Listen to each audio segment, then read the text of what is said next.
Hi guys. වේවින්ස් එක අපි හැමෝම දන්න පියාමන ස්කිල් එක අන්ලොක් කරන්න මෙහෙමයි.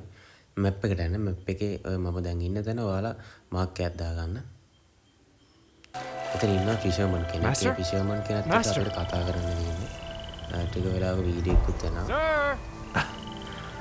Heard you the first time. Go on. Say your piece. I'm not deaf. Sir, I never expected to meet you again. Have you seen a line of water? Now you'll know what meteor flight really means. ඊට පස්සේ අපිට skill එක use කරන්නේ කොහොමද කියලා එතන පොඩි training එකක් දෙනවා.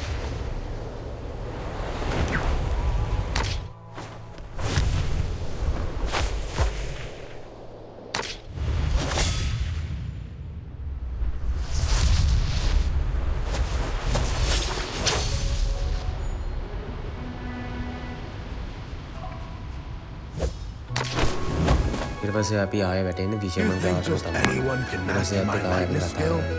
Even if I were willing to teach, you might not be capable of learning. That's for me to worry about. If I do fail, I certainly won't blame you for it. Fine. But remember, you asked for this suffering. Don't say I didn't warn you. Up you go. ෆිෂර්මන් අපේ challenge එකක් දෙනවා. මේ challenge එක මේ වගේ අපි වැටෙන්නේ නැතුව වතුර වැටෙන්නේ නැතුව අතන ඉස්සරහ තියෙන බෝඩ් එක ගාවට අපි යනවා. ඒක තමයි චැලෙන්ජ් එක. එන්න මේ විදියට ජම්ප් කර කර මේ විදියට අතන බෝඩ් එක ගාවට යන්න ඕනේ.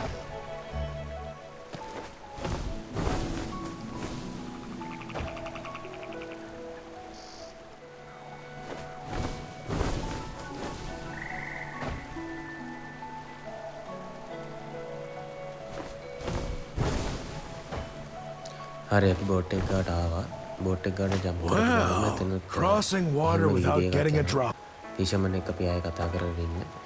ඊට පස්සේ එතන ඉස්සරහා තියෙන බෝට් එකේ අන්න ඒක ක්ලික් කරන්න. ඊට පස්සේ එතන හිටිය ෆිෂර්මන් නැති වෙනවා. නැති වෙලා මේ ස්කිල් එක අන්ලොක් කරනවා. ඔය විදිහට පොඩි වීඩියෝ එකක් යනවා. එතනත් වීඩියෝ එක ගිහිල්ලා ඔය ස්කිල් එක අන්ලොක් කරනවා. වීඩියෝ එක හොඳයි කියලා හිතනවා. මාව සබ්ස්ක්‍රයිබ් කරන් යන්න.